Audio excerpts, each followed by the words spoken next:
Right. Scott should be joining us, and then John's excused from our meeting. You are live, Len? Hey, Carrie. We'll wait until Scott joins us, then we'll have a quorum. And then I think, Mark, just for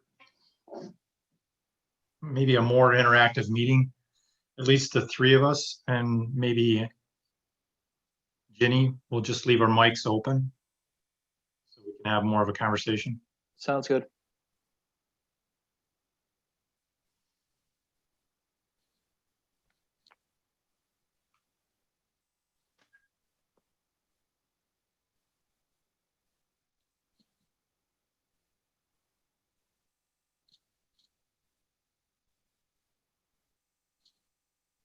Carrie, if you can hear me, would you, maybe I can do it. I'll see where Councilmember Harrington is.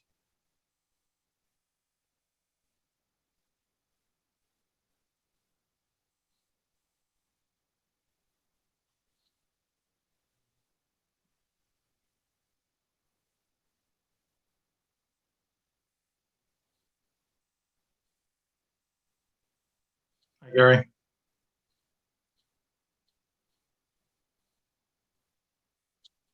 Hi, Jenny.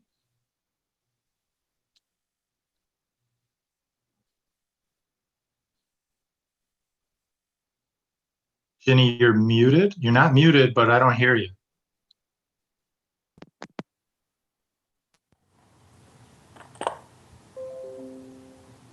Can you hear me now? All right, I'm trying my earbuds to make my sound better, but it didn't seem to work.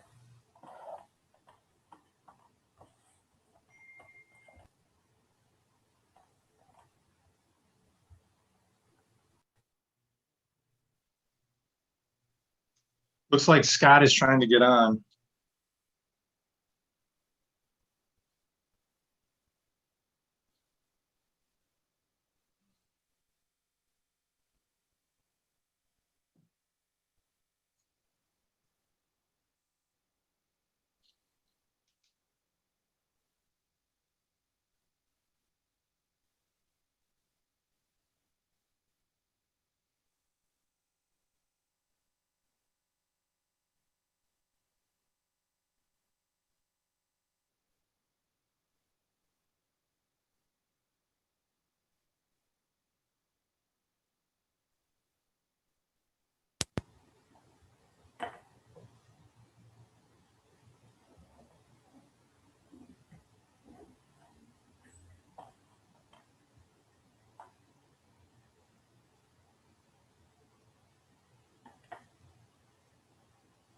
Scott is on.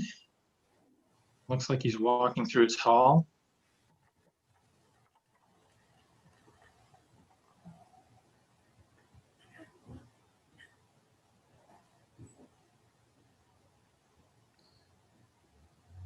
Well, looks like we have a quorum. Scott, when you get an opportunity, just go ahead and unmute.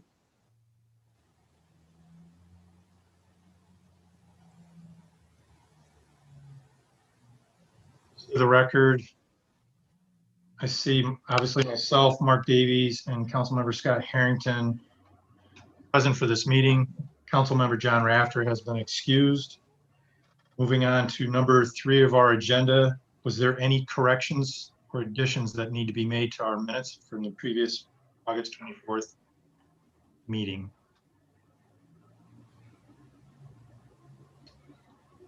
You were good?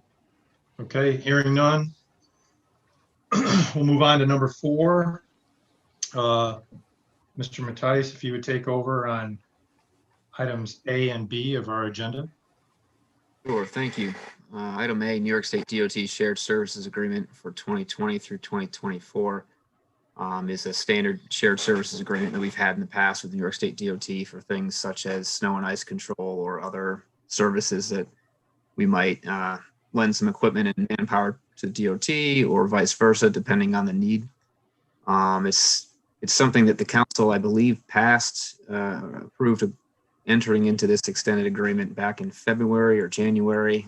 There's been some turnover at DOT. They seem to have misplaced the agreement, so we'd like to update it now with updated dates starting in September. So that's where we're bringing it back here to hopefully grant the mayor permission to sign. And what's the financial impact to us? None. There's a provision in there that says if the value of the services exchange exceeds $10,000, then there might be some recourse to settle that debt. Anything beyond that, but typically, there's no monetary value. It's just a swap of services on occasional basis.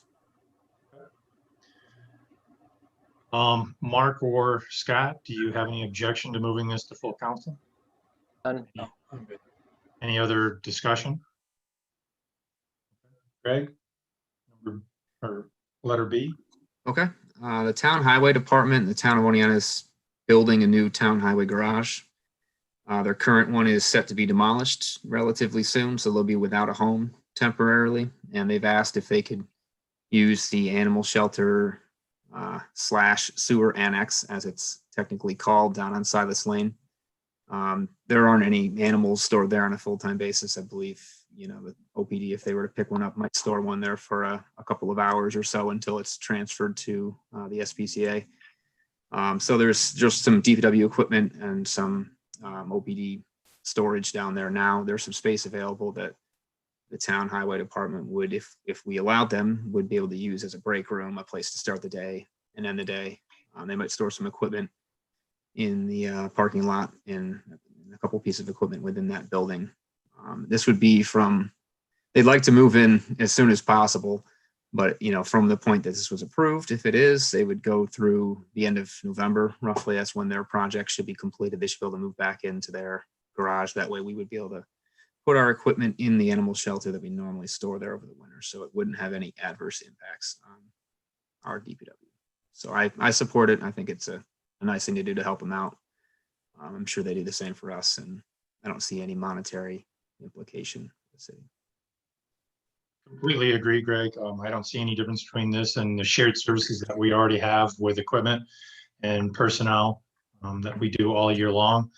The only question I had was insurance. So if any of the personnel from the town or their equipment is damaged and or if there's a structure fire, they're obviously going to have the proper insurance. Right? Yes, absolutely. I work with Dave Merzig and the town attorney to draft. I'm not sure if I don't see Dave Merzig on this, but he had mentioned a memorandum of understanding. And obviously we would have to require that they name the city as additionally insured for that building, which I'm on making sure we have the right coverage before they start using the space. Okay. So this would go to council if you're in agreement. Scott or Mark, do you have any questions, any concerns? I don't see any problem supporting our neighbors. No. No, I agree, and I think the concerns have already been brought up. It's just a liability that we need to hash out, that's all. Greg, I guess we'll move that up to full council.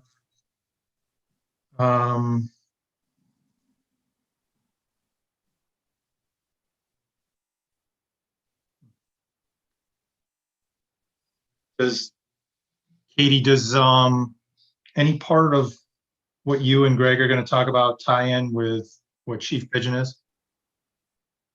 The staffing update? We have it down as firefighter residency. Oh, yeah, it's a separate topic. Is it something that you're going to be participating in? Sure, I can. I think the chief will take the lead, though. It's his request. Okay. Chief Pigeon, are you on? Yes, I am. I'm on by phone. I have two requests from two new part-timers, the one that had attended the academy and a new one that's actually was onboarded with personnel with Dave Corey today. They both live out of the area, approximately an hour away. And they've requested, as we have honored in the past from council, a residency waiver as a part-time firefighter. In speaking with them both, should they become full-time or become and be able to have additional hours, they both would consider certainly moving to the area. But they are at this time both requesting a waiver for the residency requirement for as a part-time firefighter. I completely support it. They've attended and completed or are in the process of completing all their local training. One has completed it all. The other one is, like I said, just started today. So he'll be completing that local training hopefully by the end of this month, and then be able to be scheduled on a basis for next month and going forward. Mark or Scott, do you have any questions?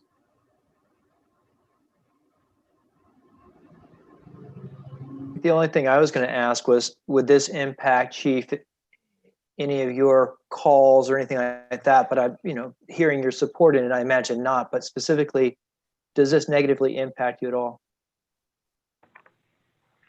No, it actually having part-timers is hopefully going to positively impact certainly the budgetary constraints that we've had.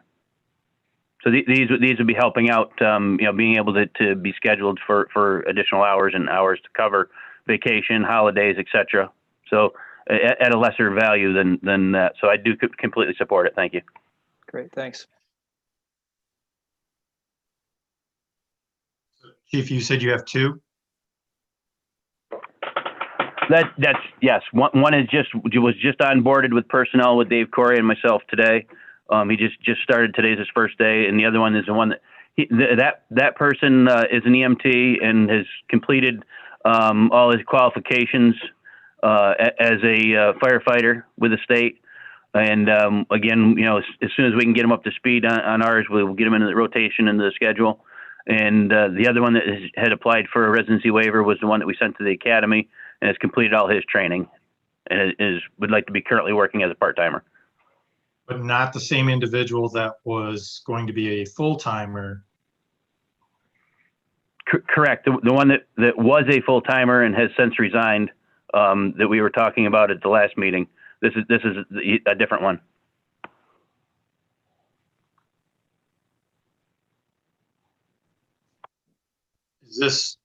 Is this a temporary ask, or is this on a case-by-case basis, or is this something that you're asking the council to make a permanent change?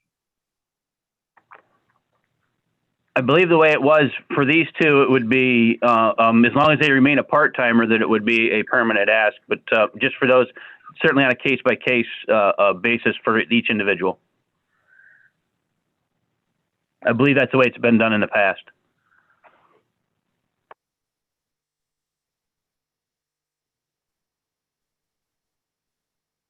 You don't see any negative impact from doing this? No, none that I can think of at this time. Mark or Scott? I can't think of anything right now, Lynn. I'm sorry. We'll move that up to full council's consideration. Thank you. Katie and Greg, I guess you have what, D, E? D and E, and then Katie, I guess you're doing F? Sure. So D, the CSEA has asked you to consider a memorandum of agreement with them to temporarily extend the cap on vacation accrual. You may recall back in June, you had authorized, there was a motion that the council had approved, which allowed for the a temporary exception to the cap for through the end of December of this year for anybody who was impacted by, the COVID response, or people who couldn't go away on vacation or otherwise use their time due to the pandemic. The CSEA is just effectively asking for that to be extended for another year. So I am passing along the request. I attached a copy with the materials of the memorandum that they've proposed.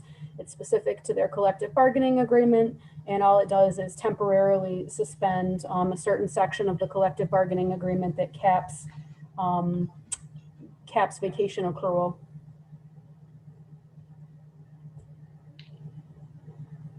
So what do you think the negative side or the downside of all this is going to be? Are we going to run into more overtime costs in 2021? I mean, the positive side is then we're not penalizing people for the pandemic, I guess. I mean, that's kind of where they're coming from. I think that the downside to us is that, sure, it could certainly It would be a little bit more hassle administratively because we're changing a payroll rule that then Dave and Ginny and Joe Temming will have to take a closer look at. The other downside is that, sure, if more people can carry over more vacation, then theoretically it stands to reason that, any other, work that's left over when people are on vacation, that usually has to be covered by overtime in other areas. I don't know how many people this will actually affect. There was no CSEA employee who was affected this year who had so much vacation and they weren't able to take it, that it was actually a problem in 2020. 2021, I don't know. I could look into it, and there's no hurry on this. I could look into it and see who's going to reach their max in 2021 anticipated, so you would have a better idea. Right. Would maybe offering them straight buyout for some of that accrual time, would that help the city staff not only in scheduling, but or potential overtime costs within their own budgets? Sure, that was one option that we had talked about back in June, and Ginny in the finance office was somewhat opposed to that just because it did, actually increase costs to the city. So her preference at the time had been, that perhaps we consider allowing an extension on or an exception to the accrual cap, just because again, that way we're not it's not more cash out the door. Today, but we're going to still be paying for it in 21 though, right? One way or the other, we're going to pay for this. So we either pay for it with overtime to cover the individuals going out on their vacation, and you can't deny them that, or we buy some of the time back today, which we could project the payments into 21 also. There are certainly options. The other option is we can encourage people to take their time, as it's accrued. Just because people can't go away on vacation doesn't mean that you can't have a staycation or just otherwise use your time pursuant to the currently negotiated rules. Again, I'm really just passing along the request because I had received it from them. Of course, we want to support, the CSEA. They're, the backbone of our employees. They do a great job. We're very lucky to have them. Right. But again, the options don't have to be we cover it later at overtime, we increase the buyout. It can be that people accrue vacation time with the intent that it's important to have a healthy work-life balance, and we want our employees to be doing that, whether or not they can actually, go away on vacation. That's a third option. Committee members?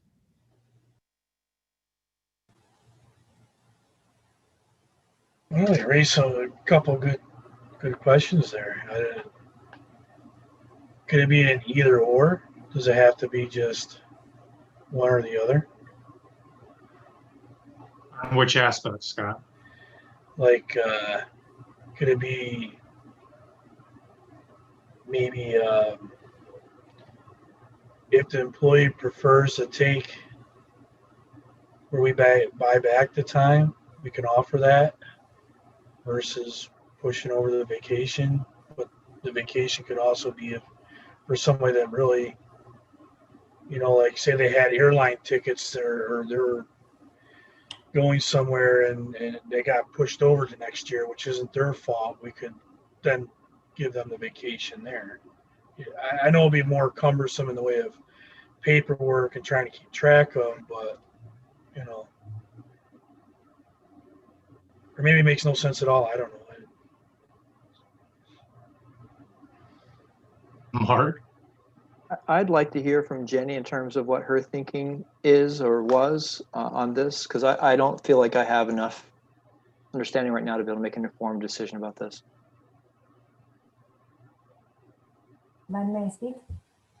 No, that's why I wanted you to keep an open mic. Okay, thank you. Yes, I do support this MOA, and I still stand on my original thinking back earlier in the year that because of the revenue loss and the cash loss that we're experiencing during 2020, I would prefer not to encourage vacation buyouts right at this time.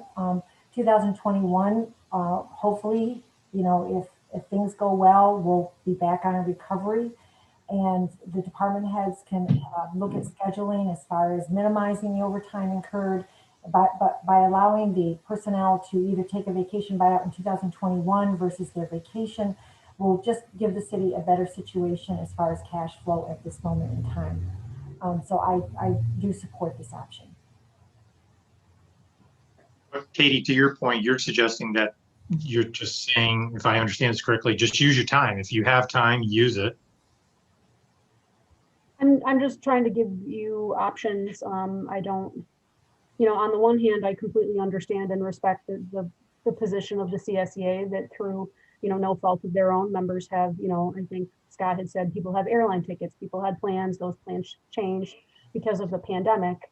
I don't want to see people going a year without taking some time away because that's important. So I also don't want to have the unintended consequence of making people feel like they couldn't or shouldn't take their time anyway, regardless of whether they can travel or not. And I'm a little worried, truthfully, that would be what would happen if people can exceed their cap. So what's your recommendation to us? You're the personnel director. What are you recommending? My recommendation is that we would enter into the memorandum of agreement as the CSEA has requested, just out of fair, labor management principles. I don't think it will affect that many people, but also perhaps with a modification or an amendment that people are encouraged to take their vacation time where possible, as negotiated.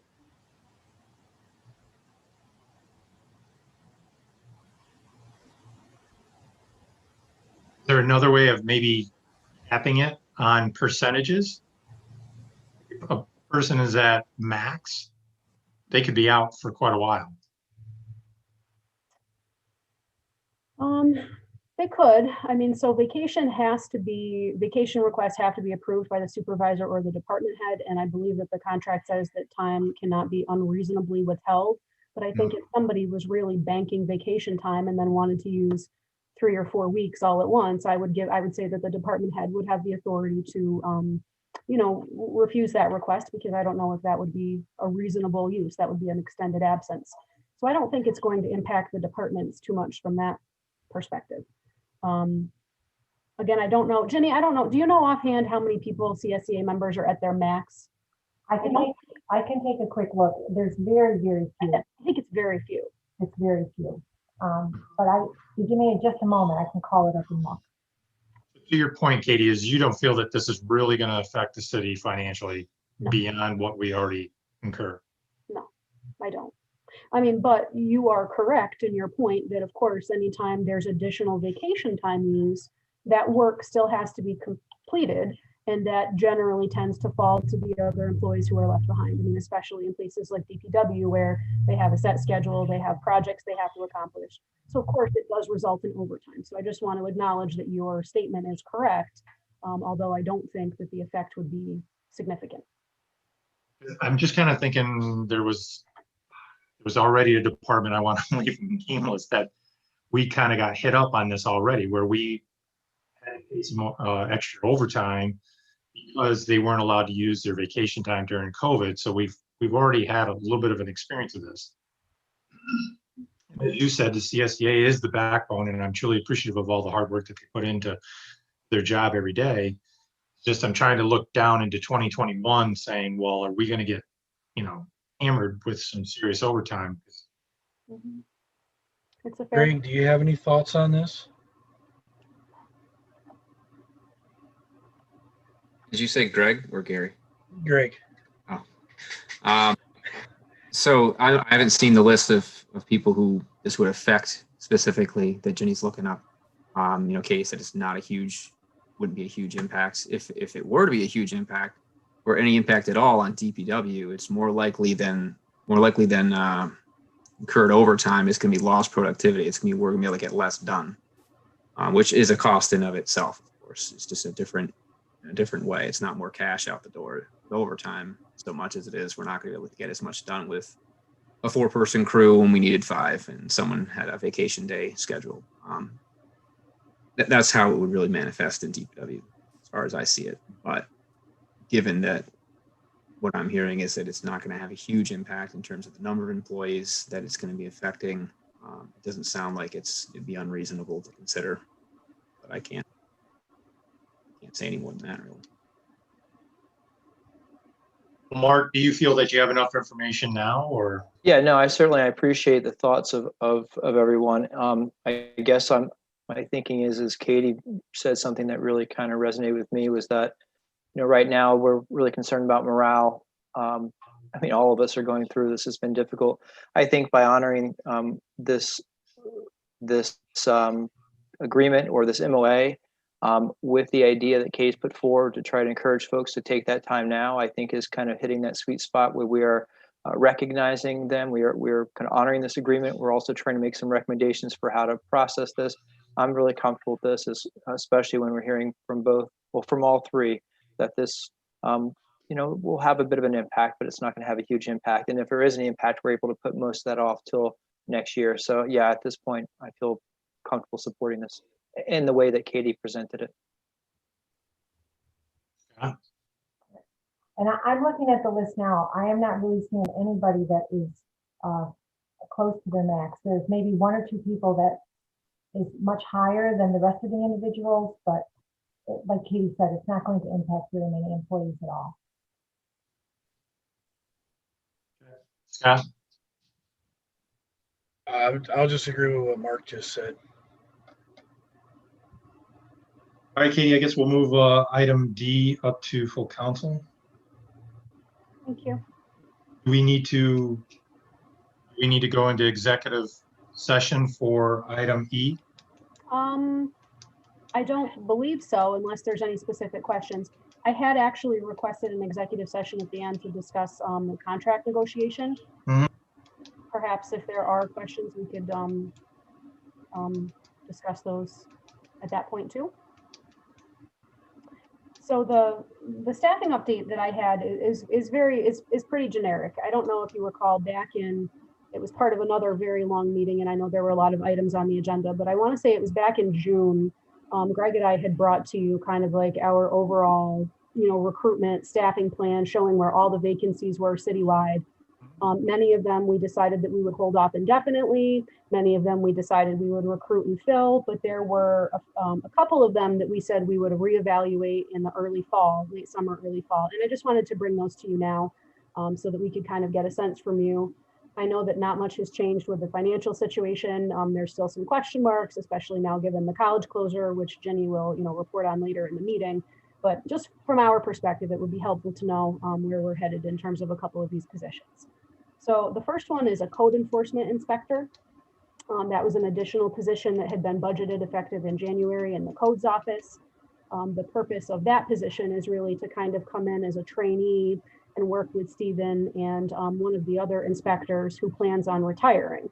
Code enforcement inspectors are similar to firefighters and police officers, where there's a long training period before the person can actually function and have a meaningful impact on the department and operations. So I don't know specifically what the requirements are, but any new inspector has to complete a certain training program with the state. So there is a fairly long traineeship that goes on with code enforcement inspectors. So right now, the makeup of the department, we've got Stephen, who's the code enforcement officer, John, who's the deputy, and then we have just one inspector, and then a couple of part-time employees and a full-time administrative specialist. So if this is something that if this is something that we can afford to do comfortably, then I think it's a position that Greg and I would recommend that we, start to look at considering filling. Greg, do you have anything to add? No, I think you covered it all, Katie. Okay. When are we anticipating the retirement? It is yet to be declared, but he's someone who's definitely at the end of his career. He's been telling us, for the last probably year and a half that he doesn't have a date in mind, but that it's going to be, probably within the next year to 18 months. Why don't I move on to the next one, and then you can kind of, make a decision if we have to do one or both of these or neither. I mean, just because I know that none of these exist in vacuums, and you have to make decisions, Well, I don't know, maybe why it's fresh, we can have the discussion. Scott and Mark, I'm interested in your thoughts. I mean, for me, I guess I'll come right out and say if the individual's talking 12 to 18 months, I'd like to hold off at least 10 months more if we could. I think the financial impact that Ginny's going to talk about here soon is going to be a lot worse than what we've been anticipating. And as much as I'd love to invest in someone now today for that succession so we have a smooth transition, I don't know if we can do it right now. Well, I'd like to know what would be the typical length of time to be able to find somebody and get someone staffed. So, I mean, are we talking about the 6 months that Len is looking at, or are we talking about 6 weeks? My assumption is that we could probably fill the spot fairly quickly. We had because this position had been funded effective in January prior to the pandemic. We had been recruiting and starting, taking the steps to fill the job. We pulled back and held off again after, with the pandemic. So I would think that we could, I mean, of course, there's never any guarantees, but my sense is that we would probably be able to fill this position relatively quickly. And then Greg, is there a kind of high time in terms of workload for this office, or is it pretty consistent all year round? It gets pretty consistent. You've got the winter issues and the summer issues, seasonal issues. But one of the considerations, I think Katie mentioned this, but it's just that the current individual that's looking to retire at some point in the relatively near future would help train the new employee. And also for that new employee to get up to speed fully, it takes at least 6 months to get their proper training that they have to go to, as well as the on-the-job office training. Thanks. Okay, thinking outside the box a little bit. Is this any duty that maybe for a while, maybe Chief Pigeon, are you still on the call, Chief? Yes, I am. How do you have any firefighters that have code certification? I believe there's one or two, yes. Is that something that might be able to help out with codes if, say, we couldn't fill the position right away, that, if codes needed some help, that they could help out with? I don't believe so, because that's not in their union contract, but I defer that to Katie. I would say, Scott, I don't think it's a bad thought. I mean, definitely we're trying to work towards, cross-training where we can. And I think eventually having a greater, working relationship between codes and the fire department is a fantastic idea. I think right now there's the first two concerns I would have, like Pat mentioned, are that it would have to be negotiated with the union. And I don't know how that would go. I mean, I think the union is generally fairly reasonable and, we could have that conversation. My second concern would just be about overtime. If we were to have, it would stand to reason that we already know that there's a significant amount of money out the door in overtime in the fire department, and we would just be increasing that number. So I don't even know if it would really result in any cost savings to be filling, doing that work at a firefighter overtime rate versus just hiring another code enforcement inspector. I don't know, but it's a thought.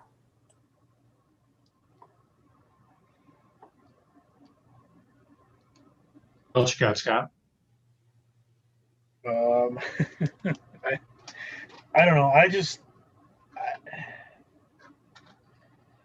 mean, with no hard date in mind, it's kind of hard to like if he said, "Hey, I'm coming up. I'm giving you an early warning. I'm out of here in like a year. This is my last year. So if you want to start training somebody, I mean, that's." But without any kind, where somebody can say they're going to go, but then all of a sudden say at the last minute, they decide they want to do something. So they change their mind and they're going to stay on to, like say they want to buy a new truck or something. So they need that extra year beyond what they originally were thinking. I would just like to probably get a little bit closer to time before we fill it, and kind of see what we're going into in the budget year. And I'm a little worried what Ginny's going to tell us about impacts coming up. So Right. Right. I guess Mark and Scott, it kind of sounds, maybe we could just table this for say 6 months and we'll revisit. I guess I'd like to continue hearing from Katie to understand some of the other different needs as well, before making a decision about this one in particular. Okay. And that you think this is going to relate from the other positions? I mean, Katie, is there something else that's going to tie in with this position that you're going to discuss? Not necessarily with this position, but I just thought it might be helpful for you to understand all of the positions that we're looking to fill sooner rather than later. So that way you can make a decision about where the, you know, where the priority would be. Okay. And again, I mean, we're just looking for direction here on the code enforcement inspector. We don't have our heart, you know, set on anything. Of course, we like to see smooth transitions, as Len had mentioned, when we can, but we certainly Absolutely. respect that it's you know, we don't have a firm date. So if we hold off, we can hold off.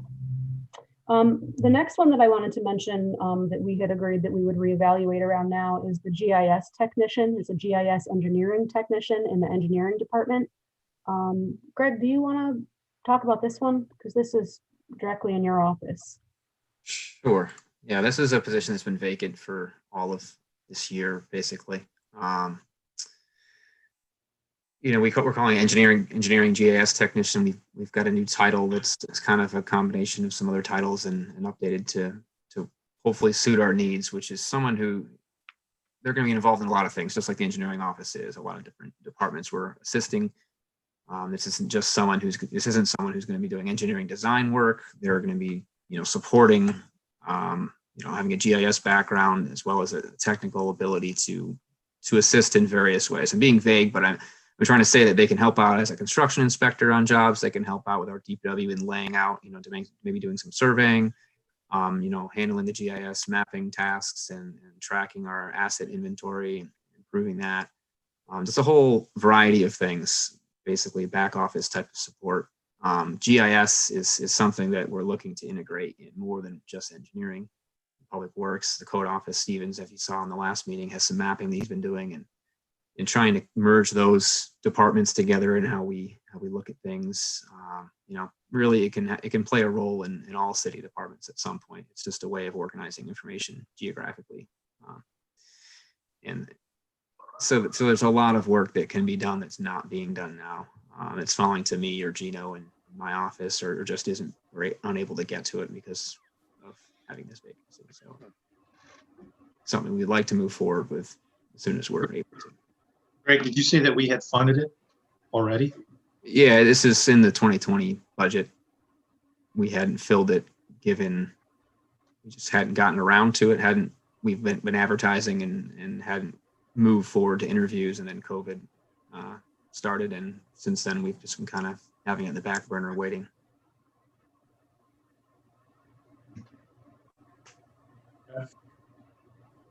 Scott or Mark?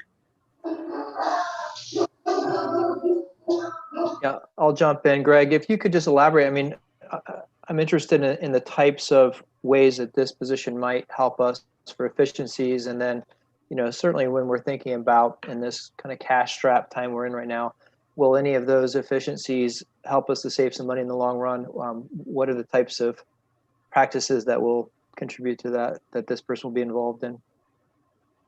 Absolutely. I think one of the biggest issues I've noticed since I've worked here is you know, the engineering office has a ton of filing cabinets filled with paper files from years and years and years of projects and work that's gone on.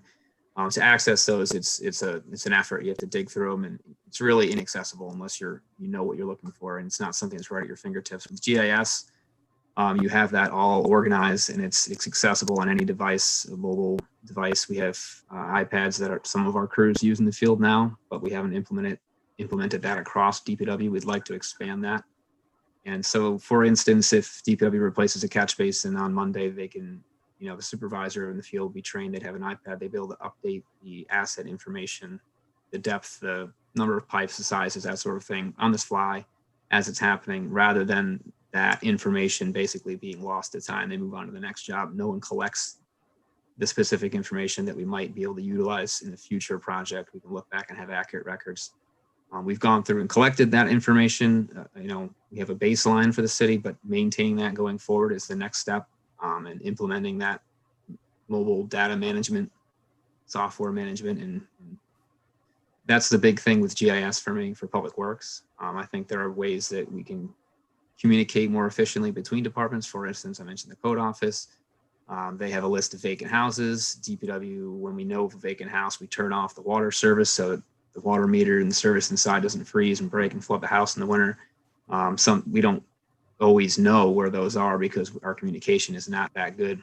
We can improve upon that by connecting the departments better. And I think GIS, having a shared platform, where the data is transferred and communicated automatically, it's just accessible to both of us. It doesn't have to be someone picking up the phone and thinking to call and inform someone about something. It's sort of just setting up these systems that are going to be part of how we operate. And we need someone to kind of manage that, because it takes a lot of effort and there's a lot of details involved to really make it work smoothly.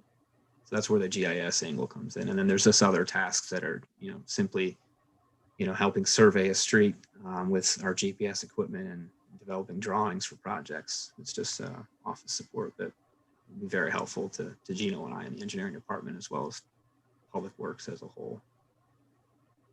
Thanks, Greg. So, Katie, I'm sorry, I probably should have asked this earlier. How much is budgeted for the codes position and how much is budgeted for this position? I think I'll defer to Ginny. I don't know exactly how much is budgeted. I know that the codes position is somewhere in the $40,000 range for a starting salary, and GIS, I think, is probably in the 45 to 50 range, but I can't say with certainty exactly how much is budgeted. Let me call up that file in one moment. I'll have the answer for you. And could I expand on one thing as far as what Greg was saying, as far as the asset inventory? The Waterworth program that we have, and Greg, correct me if I'm wrong, but the Waterworth program that we have has a fixed asset section to it that will let Greg know as far as water and sewer infrastructure, as far as the age and when it will need replacement. And once he gets all of this information compiled, we'll be able to load it into that program. So when we project water rates, we'll be able to tell you that this aging infrastructure is time to get replaced. It's all part of the formula. And Greg, would this position be compiling that information for you? Yeah, I think you touched on a good point, Ginny, is that there's a lot of different software out there for different purposes. And having someone that can help connect the dots between those things and guide us through that process is important too. Again, connecting departments in ways they haven't been connected before, I think, create efficiencies, and then utilizing software where it's most useful, like Waterworth. Someone in this position can help with that.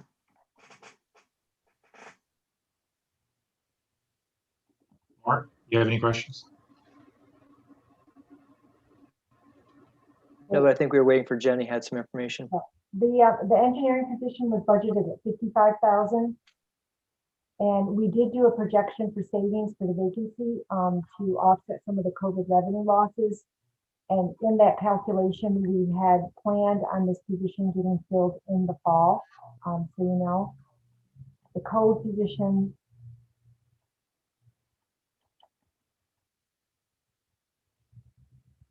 was budgeted at 40,000. And I would have to refresh. I need to go back to the other file to see if that was in the estimated savings for this year. Katie, is there any other positions that you and Greg are going to talk about? Two, but they are replacing existing employees, so it's succession planning. So they're not kind of budget neutral.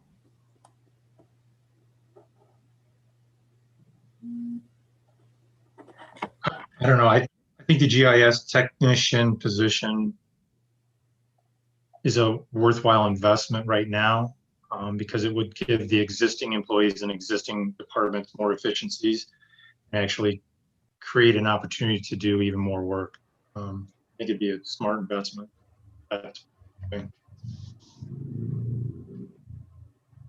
I think truthfully, if Greg and I, had to rank these two positions in priority of filling them, I think we would definitely, our preference, I mean, from an operational standpoint, would be to fill the GIS engineering position first before code. That's why I was saying before that, it's a little relative. But yeah, that would be our preference.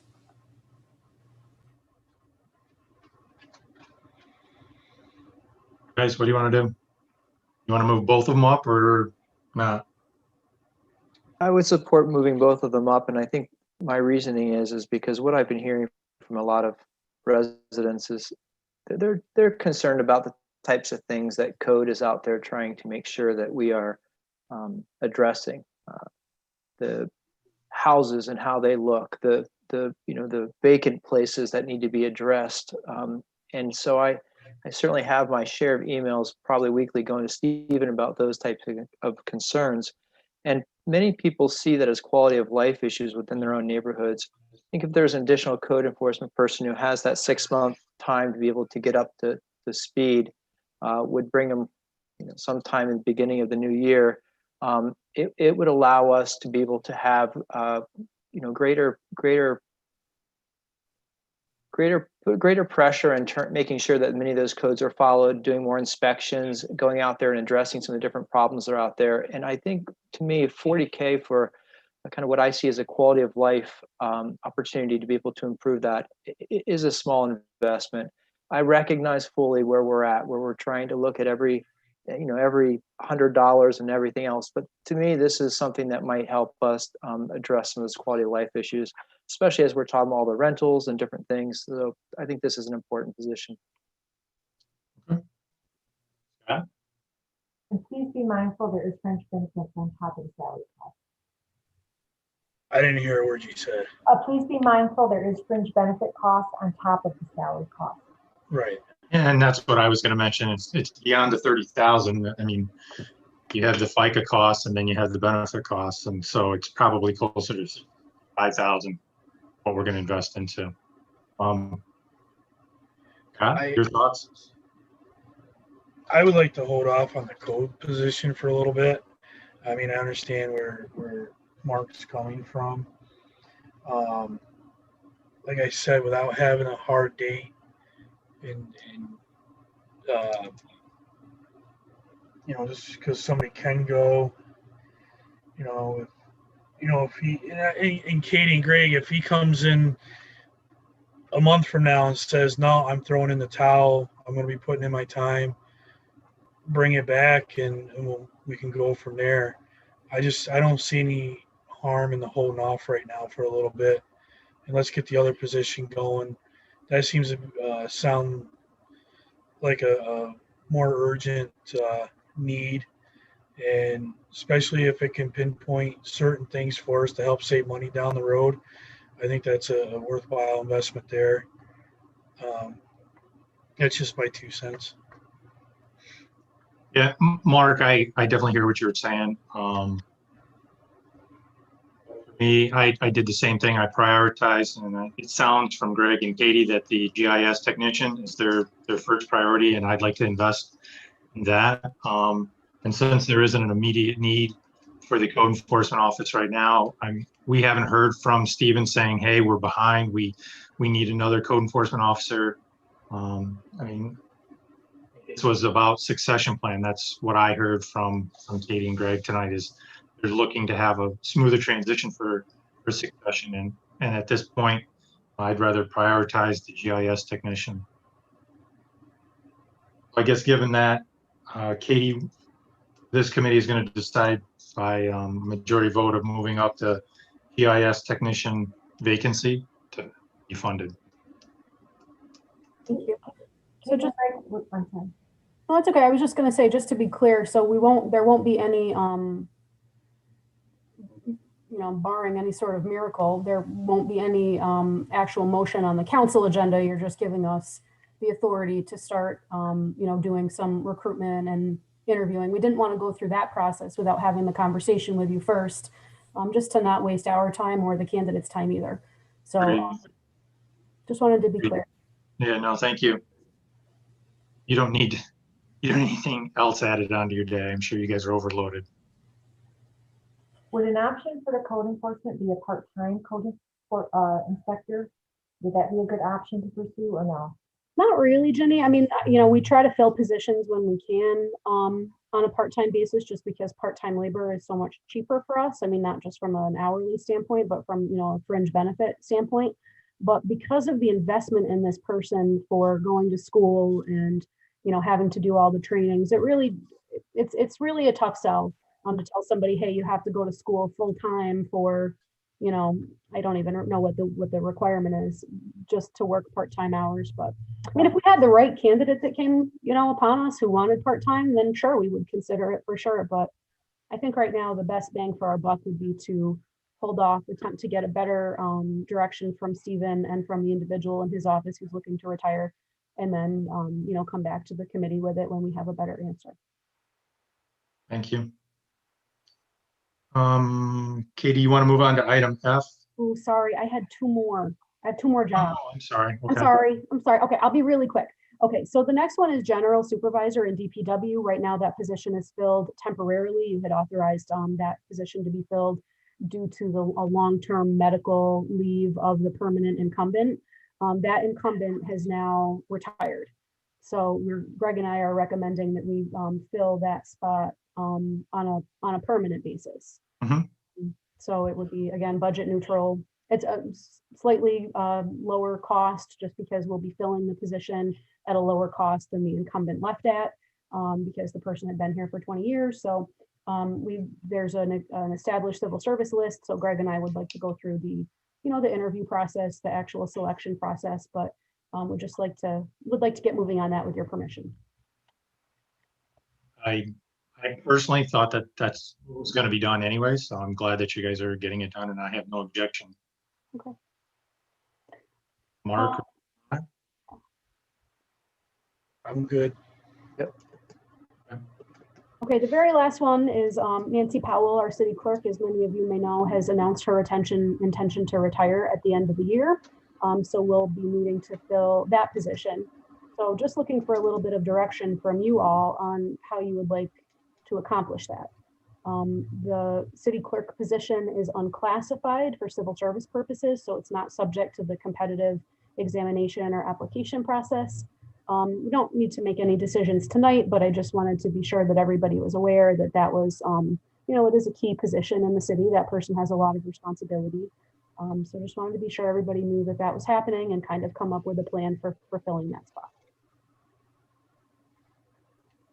Katie, do you have any recommendations? I think that the first recommendation would be to kind of, take a look at the job description. I mean, the last time the city clerk position was filled was several years ago.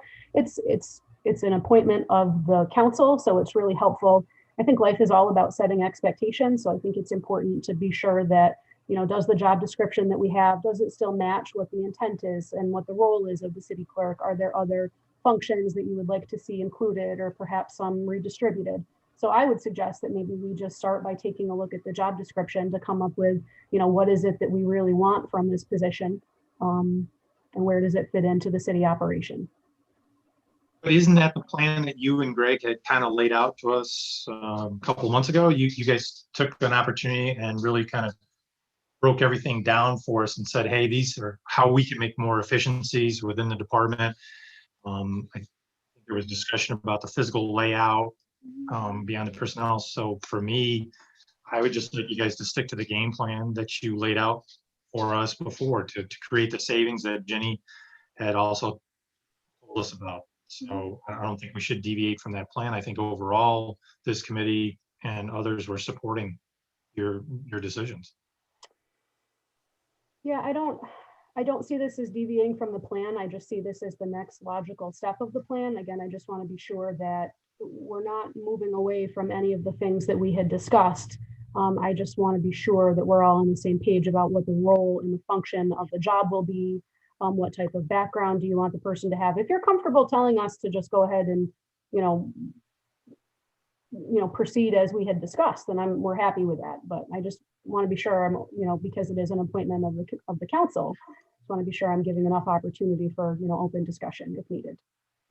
Well, Mark and Scott, do you guys remember any of us on the committee that had an issue with the game plan that we laid out before us? No, I don't recall that was the case, but I guess I would say Katie makes a good point. I think anytime there's a change in employees, there's an opportunity to be able to look at the job description and just make sure it's up to date. I mean, I've seen some job descriptions that are 20 years old. So just to have that opportunity to look at that, I think would be, it's the right moment for it. But no, I thought that the plan had merit. Right, I did too. So I just naturally assumed that you and Greg were going to be looking at the job description and changing it as needed for the efficiencies that were described. We can do that. Is there anything else that this committee needs to make a decision on with regards to that particular individual? No. Hope it's done. It's finalized. All right, are we moving on to F? I'm ready. Len, I didn't hear the answer to your last question. My computer started to freeze. Are we moving on to F? No, the one where you were asking something about an individual. That's all I caught. Katie had mentioned the existing clerk. And I wanted to know, was there any other decisions that we needed to make for that person's in retirement? I didn't hear the answer. That's the only thing I didn't catch. Yeah, my answer had been no. That's finalized. Okay, so under F, I was just requesting a modification to the part-time wage scale for 2020. So right now we have a couple of positions on there that are, DPW positions. One is a laborer, another one is a heavy equipment operator. What I'm suggesting that we add is a position that's kind of in between those two, a motor equipment operator. It's an already adopted civil service position. It's non-competitive. I would just like to modify the wage scale to allow us to hire part-time motor equipment operators as needed. So I would suggest that we add part-time motor equipment operator at a rate of the range $14 to $17 an hour. We have a unique opportunity to hire someone in this position right now who would be, a big help to us. So that's the impetus for my request. What is a motor equipment operator? It's somebody who drives trucks and does well, Greg could probably answer this better than me. Yeah, essentially, it's someone who operates equipment, whether that's a truck, like a dump truck. The position requires a CDL, Class B. Greg, That's what I guess I didn't ask the question the right way. I should have said that they need a CDL for this. I apologize for that. Yes, either Greg or Katie, we're just, it sounds like we're promoting somebody within. no, would be a part-time hire. Oh,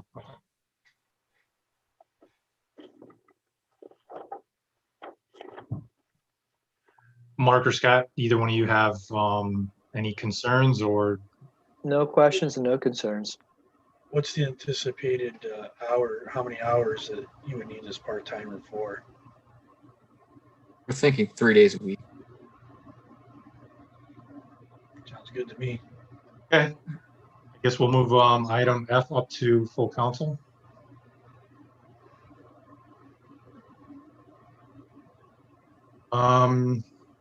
Jenny, do you want to take over the next 4 items? Sure. The street closure permit, this is a reminder that the motion, I provided you the motions that were passed on July 7th. One was for the street closure for the Saturday activities. That expires as of September 5th, and so does the SLA for the serving of the liquor on the streets, and in confirmation with the city attorney, if we are going to allow Mark Drenick to have these additional 2 days that were missed out on because of the weather and or the COVID situation, we'll just need council approval for those dates for both of those motions. And I just wanted to bring that to your attention. Okay. I have no objection to moving to full council. Do you, Mark or Scott? Okay. Move that up. Oh, Mayor's got his hand up. Oh, sorry, Gary, go ahead. That's okay. It'll, if we're going to do the extra 2 weeks or whatever number of weeks, it will also require resubmission of our state liquor authority plan. Right. If we're going to continue to allow restaurants to serve beer or wine outside.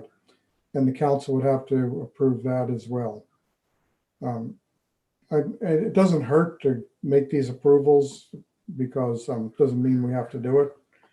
From my perspective, I see it extremely unlikely, given the current environment, that we're going to have street closures to bring people in any number downtown. So Gary, are we going to make that a package deal to have the SLA along with this street permit? Council? That would make sense to me, Lynn. And Mayor, I don't know if Mark has 2 new dates chosen yet, but I was just bringing this to the committee's attention to know that it will have to be done once those dates are determined.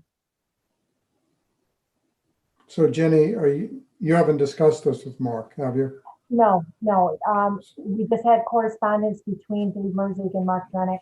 And Dave Merzig asked me to bring it to the Finance Committee's attention. Okay.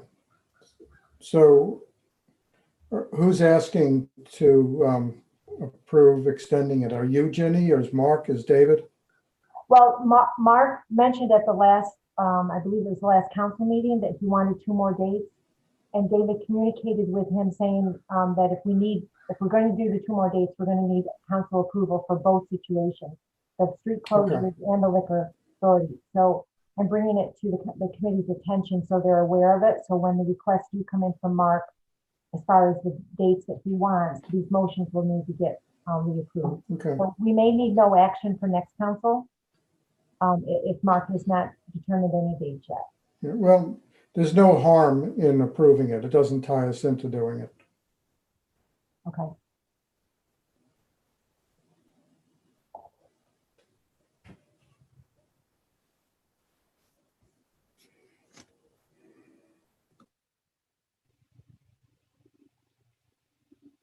I can confer with Dave Merzig to figure out the wording for the motion if we do not have any predetermined dates for it.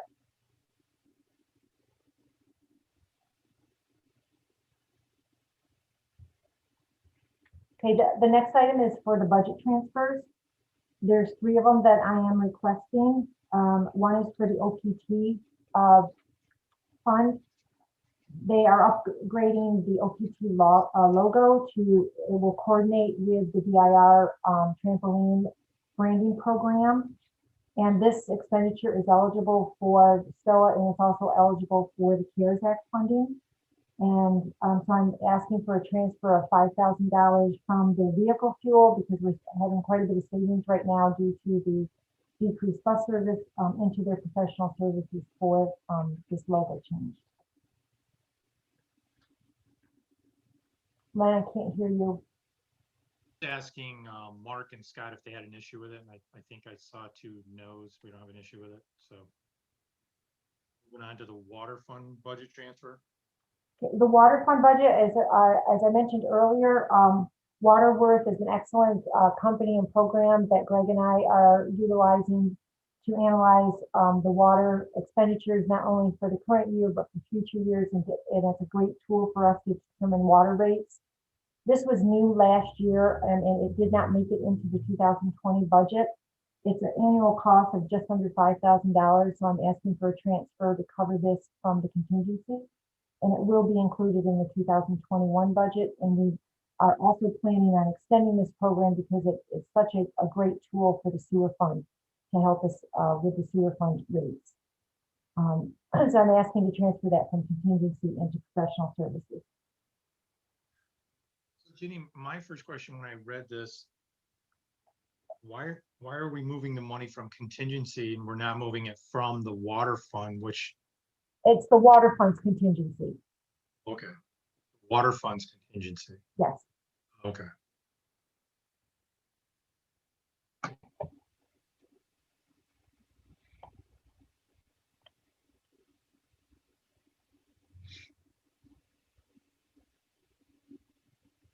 Mark or Scott, do you have an issue with moving that up to full council? Hearing none. On to central garage. Okay, there's two motions, or requests for central garage. One is currently they are upgrading to what they call a paperless shop software for their current,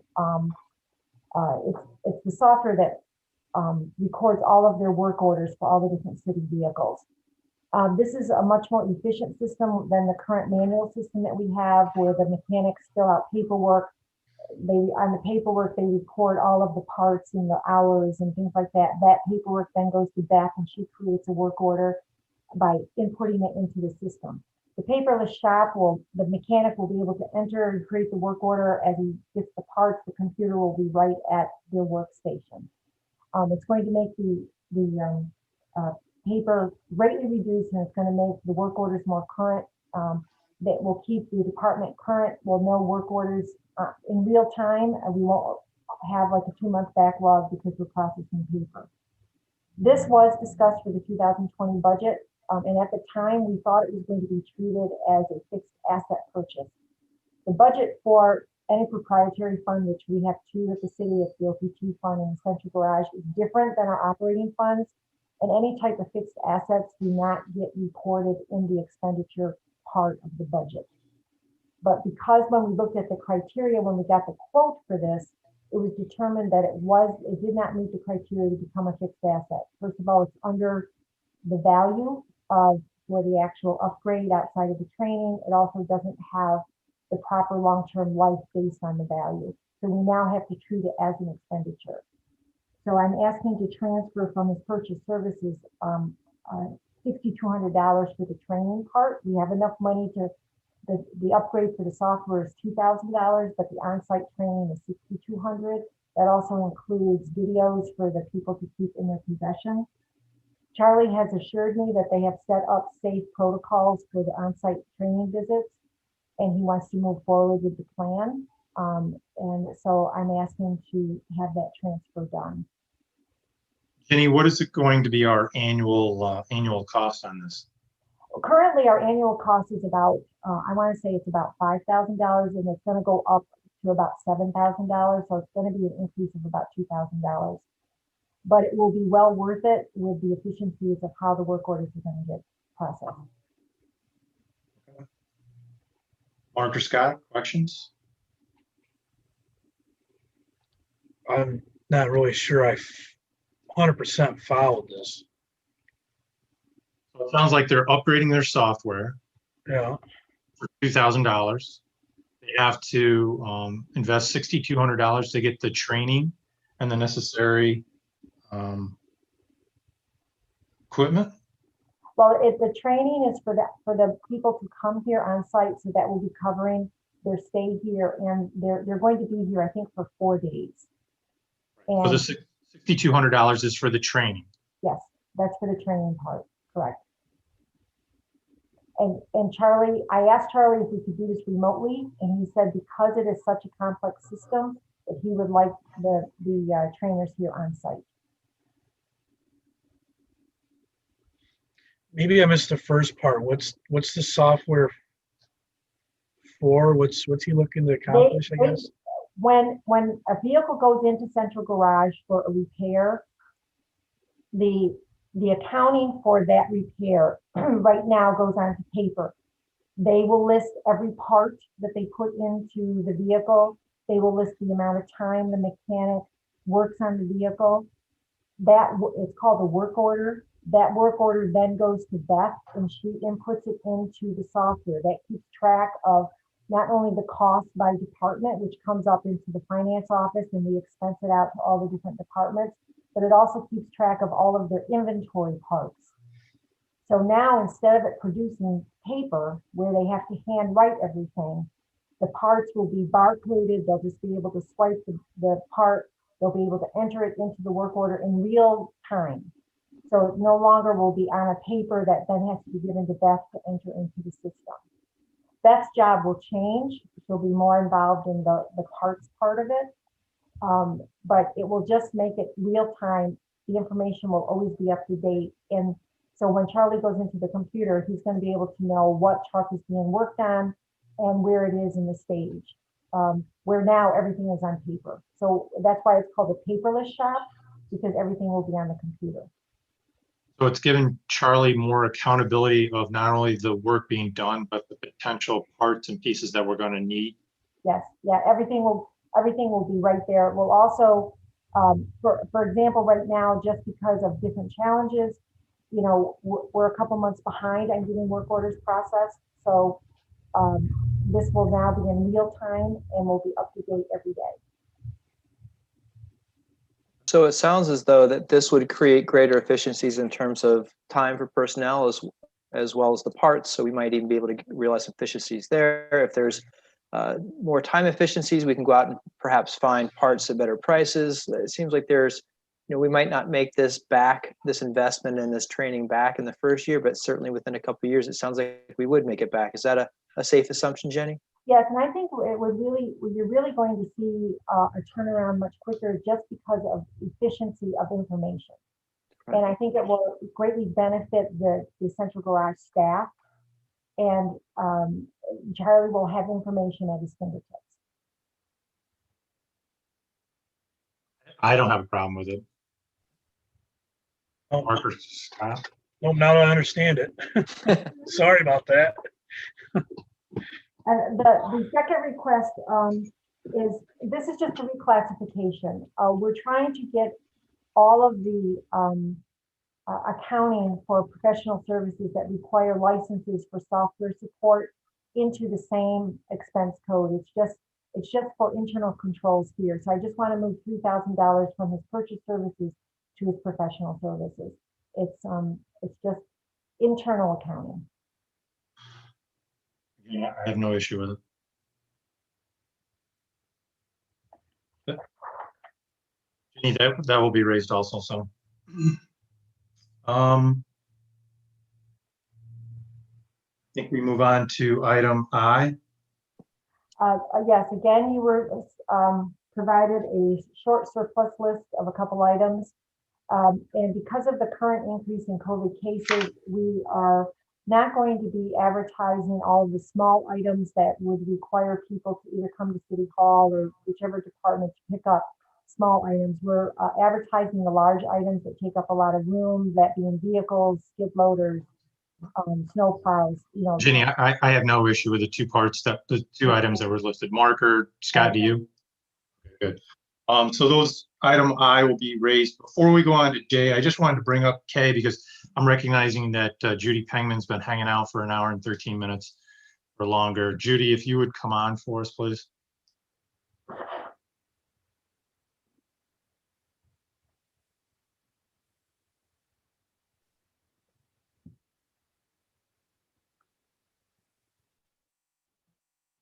Judy, if you can hear me, we're ready for you. So Judy, we asked you to come tonight and thank you for doing that.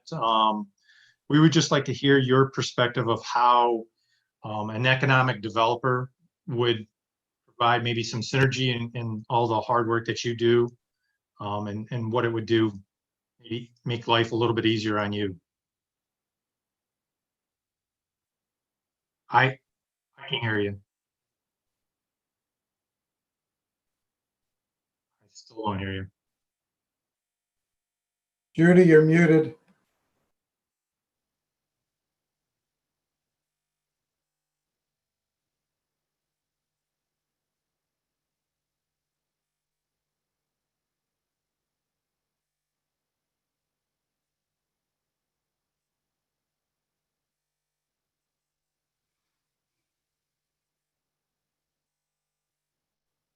Gary, why we got a couple of minutes? What's new and exciting?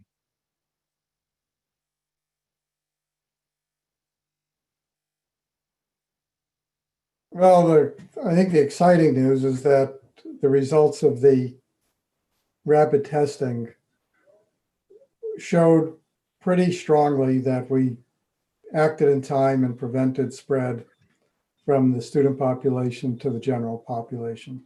2,000 tests, 91 positives. Of those 91, only 6 were non-students And all 6 of those are people who had close contact with students, either roommates or families, et cetera. So that coupled with the testing of all the staff and faculty at the college that all came back negative is really encouraging news. And there are a lot of people to be thanked for the swift action that they help us take. But that's very, very good news, considering how bad things looked. I think we should be happy where we are at right now. Of course, the work now is maintaining it. We're not out of the woods. Well, Judy, did you get your microphone fixed? Can you guys hear me now? Yep. You got a we little, haven't- you got a little backfeed, but Yeah. Is that better? I'm not sure. we can hear you, but we get a backfeed. You're like echoing. You sound like you're at a concert. Is that any better? Yeah. I think you have to shut your computer speaker off.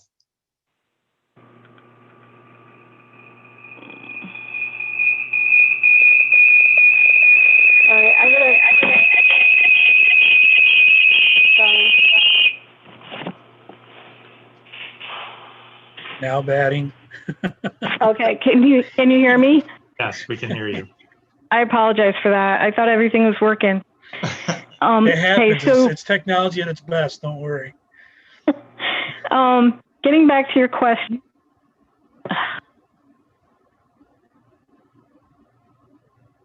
Yes, go ahead. I think you're muted now. Judy, if you can hear me, the 518 number that you're calling from is muted. There you go. Okay, is that better? Yes, we can hear you now. All right, I'm not touching a thing. So getting back to your question, I guess I'm not clear on what you have in mind as an economic developer, whether you're thinking of hiring a firm or hiring a staff person, and what you have in mind that they would do. So what a few of us are talking about is having someone that is focused on the assets and liabilities that we have for the city of Oneonta and getting out there and promoting and recruiting and strengthening and encouraging the existing businesses that we have. Something that, correct me if I'm wrong, I just don't think you have enough time in the day to do that. I mean, to your point that I've heard several times, you have, stacks on your desk already, and we're looking for someone that would be results driven on what I said earlier, looking at the economic development. Okay, would they need a staff? Again, for me, in my mind, I'm looking at someone that wants to be results driven. And so they have to prove their compensation. So I think initially it would be them by themselves. Okay, because yeah, I see a need for assistance in economic development, definitely, but I think we need to be careful how it's done, because they need to be a working machine in this city. So if they can do the the public face, but also behind the scenes work, I'm all for it. Because that's what I do, and there's so much work that person would just have to be a workhorse, in addition to being a public person, out there on Main Street and elsewhere in the city. So yeah, I certainly wouldn't be against it. I don't know how much a person like that would cost, and whether the city can afford it, and I also don't know if we can afford not to do it. So.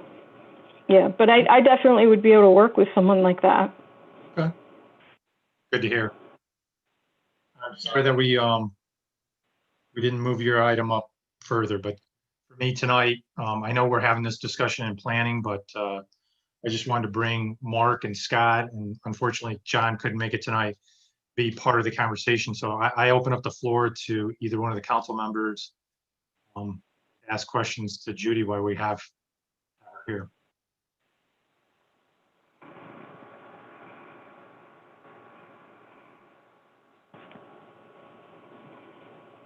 I guess the question I have is the question I asked earlier, and I don't know that this is particular for Judy, but is there a way to be able to hire somebody on a contract basis to do this, or a consultant basis based on kind of a performance-based payment?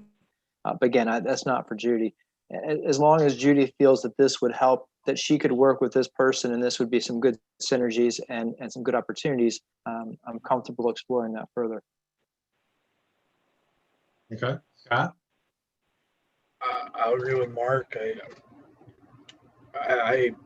We said it at the beginning of March when we started into the whole pandemic, is to think outside the box and what can we do to further the city, not just looking in our city departments, but for, how we can sell the city, so to speak, to want to see people invest in the city. So, I mean, I'm open to anything, to look at So anything. I have a and take it question. from there. Are you looking for somebody that will support the businesses that are here and try to generate?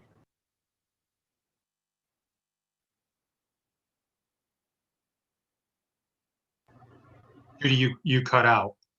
You asked, I think I heard, as far as someone that's going to try and work with and build up the existing businesses.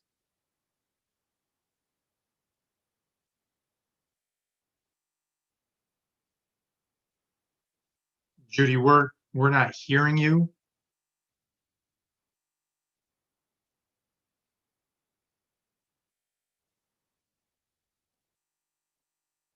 Well, given that she's having some technical difficulties with her cell phone, I mean, on my part, I think I already stated that that's definitely what we should be looking for, is somebody that can solely focus on the city of Oneonta, existing businesses, and bringing in new. And I actually was just referring back several months ago when the asset liability spreadsheet that I believe Greg and a subcommittee that Dave Risberger and others were on kicked out to us. And that's a good starting point for us. So just to ask a point of clarification here, I mean, isn't Destination Oneonta the kind of group that we've tasked with kind of helping or working to build the businesses, and we have the chamber? Because if that's the case, I would argue for this person being completely about new business generation. To be perfectly honest with Mark, I'd have to go back to when we did discuss that agency and what was it, the priorities that they were looking at. Because off the top of my head, I'm not going to know that. I don't know how far of a circle that they actually look at. I guess for me, I'm certainly supportive of anything we can do to build downtown businesses and bring in existing businesses. What I'd be looking for is ways to do what we're doing better. And if if we have groups that are already doing that, how do we support those groups to be able to do it better? And then where are the gaps, where are the holes, and then how might we be able to fill those in some way? That's what I'd be interested in exploring. Right. Len, are you looking at this as a bring on city employee, or is it more like a contracted, he or she pay would be more reflective on the results that they're getting? So, you know what I'm trying to ask there? Yes, as I stated earlier, Scott, I'm looking for someone that's results driven. I don't want to hire just somebody to come in and we give them their expectations. They should know by us presenting them what our assets and liabilities are. That subcommittee's already done all that work for us. I think it was 21, something like that, assets and liabilities that they put out on a spreadsheet. So they can hit the ground running, and their compensation will be based on on results.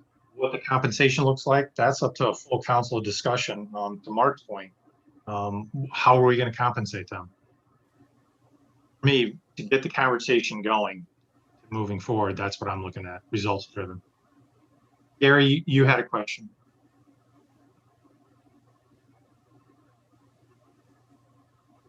Now, Len, of course, any help we can get on economic development is what we want and what we need. Hiring somebody like this is going to be very expensive. It doesn't mean it won't pay for itself, multiple times over if we hire the right person and they are able to do a good job. I would recommend we do a little research on this first, an analysis, both in terms of what we have on the ground now in terms of economic development, take a look at other communities more or less our size, what they are doing, and what is our greatest need that we look to accomplish, because we're not going to hire somebody that can do everything we need. We want them to focus on what's most important. We can contact some other cities that are more or less our size. Honestly, I think very, very, very few, if any, have an economic developer. It usually falls to a county. Otsego now is the economic development organization that represents the county. They're not dedicated on Oneonta. Different economic developers have different skills and focuses. For example, when Sandy Mathis came in, and he was getting paid the equivalent of $200,000 a year. He was working part-time, I think at 120. He was a person who was focused on new development, bringing in new businesses, new housing, big picture stuff. Jody came in. Jody's more focused on supporting existing businesses.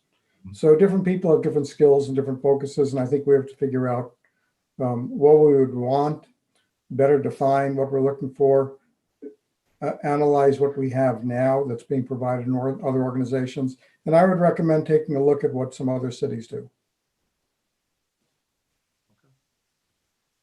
Can you hear me now? Can, Judy? Yeah. Awesome. Sorry about that. I was also thinking that I'm not sure, we don't have many resources for our businesses, and that's going to be a big hurdle for anyone coming in to get over. We don't have there's not a lot of state funding available. Certain businesses can fit into some funding that's available, but not, there's not a ton out there. So I think when we're defining what we're looking for, we need to be thinking about somebody that can help create a bid, for instance, so that the downtown businesses have a little more control and autonomy on the direction that they want to go in. And we need to find somebody that really understands what grants are out there, what types of legal structure is available to help our businesses, because like I said, we just don't have many resources. So, I'm curious what you're looking for when you say results driven. I'm curious what that means exactly. That's one thing. The other thing is, as I said before, they have to, whoever's doing this or going to be working on this has to come in with a full skill set. Because if you are talking about grants or setting up bids or whatever, that is a lot of work behind the scenes. We don't have staff available for that. So we have to consider that too. This effort might be what develops into a full-blown department with staff, and possibly more than one or two, because there's a lot to all of that. And, I say a lot, I'm one person, but there's a lot to the behind the scenes stuff to get any of this done. The grant application. I still think that would be part of the synergy, right? You and your depth and knowledge of grant writing. I think that's where the synergy comes from.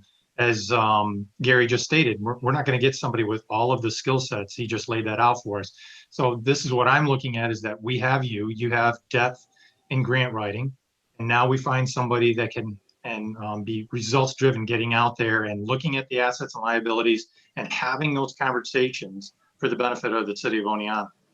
But what I'm saying is, it having that extra piece of work and activity, I'm still only one person working on the grants, and you know, there's a lot already. I think it might trigger not just that staff person is what I'm saying. I think we just need to be prepared that it would trigger the need for more staff Okay.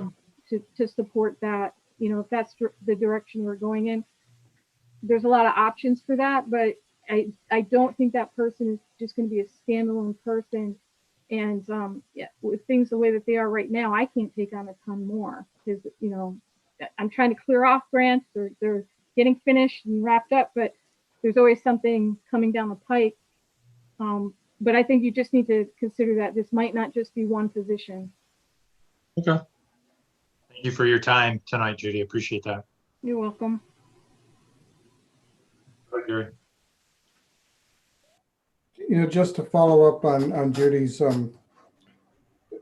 Judy's comments, it is very difficult for us to attract businesses here just because our economy is not one that supports the startup of new businesses. Just basically, we don't have enough people.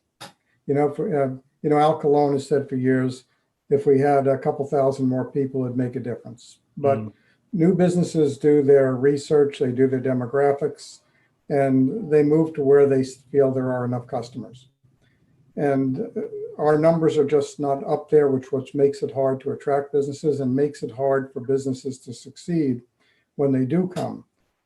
That is why when you have an economy like ours, unfortunately, one of the only ways to attract new businesses is to provide grants, because grants are designed to help support businesses that probably could not succeed under the existing economy. The whole idea is you jumpstart the economy by helping businesses start that couldn't otherwise, and then you build up enough of an economy to support businesses without bringing in grants. And so it does take knowledge of how to go after grants, how to make connections throughout the state.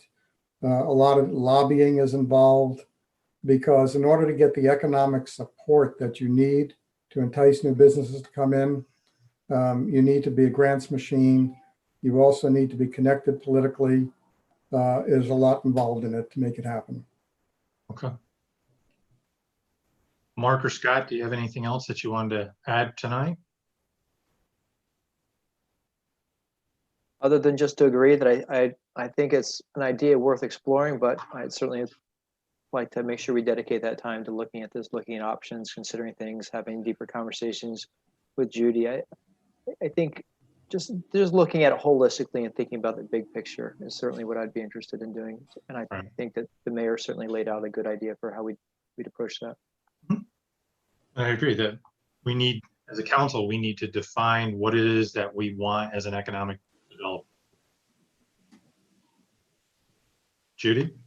Yeah, one other thing, I just wanted to mention that I'm not consultant bashing at all, or contract firm bashing. I want to say that up front, but sometimes when we hire firms or consultants or whatever for this type of work, a lot falls back on me as the local person. So again, if that's the direction that we go in, there needs to be a lot of discussion about that, because I mean a lot sometimes, depending on who that would be. So we need to make sure that we're staffed properly for that option, because that can become a problem. You know, we think that they're doing a lot, but it's actually behind the scenes me doing a lot too. So that's something I just want to be on the table in the discussion. Okay. Great. Well, thank you everybody for contributing to the discussion tonight, and I look forward to doing this again. Moving back up to item J, I believe this was driven by both Gary and Scott. Came out with different emails, and so Ginny's prepared a sheet for us to review. I hope everybody had an opportunity today to kind of go through that.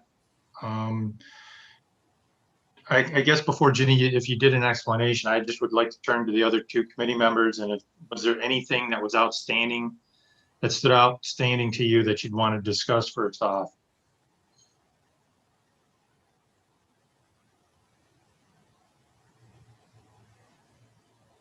Are you talking about an item J?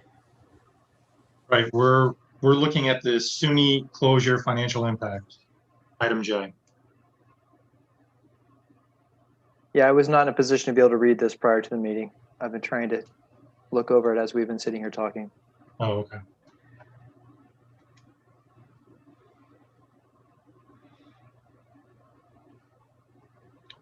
If Ginny wants to go through it. Okay. All right, Ginny, if you would. Okay. All right. Well, the mayor had requested for me to do an estimate on possible revenue losses because of the change up at the SUNY campus being on site versus virtual. And so I focused on where I thought the major revenues would be. Water rents and sewer rents will be definitely impacted by the lack of students on campus. So what I did is I looked at the revenues as of August 31st, because we do have those actuals in. And then I tried to estimate for September through December. So as of August 31st, from SUNY, we have had a decrease in water rents of $68,000 and $75,000 in sewer rent. So that totals 143 between those two funds. And estimating for September through December, I looked at their March and April stats, because that was when these students were sent home. They were on spring break and then they didn't return from spring break. So I took that 43% decrease and applied it to September through December. And that results in an estimate of $69,000 for the water and $64,000 for the sewer. And extending that out for the spring semester, if they were not here for the full spring semester, I took that same application and estimated the water rents to be about $100,000 and the sewer rents to be about $95,000. And mind you, these are estimates. They're subject to change at any moment, depending on actual activity. And also, you know, my projections could be off, but at this moment in time, this is my best guess. I don't know if you have any questions regarding the water sewer estimates.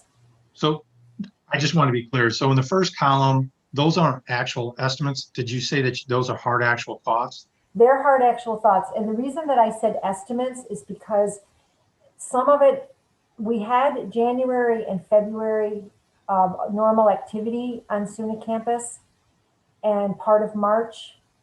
So I'm trying to estimate the impact of having no one there.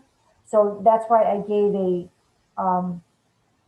the actuals for August 31st, but some of the other numbers underneath it are going to be estimates. Okay. All right. Okay.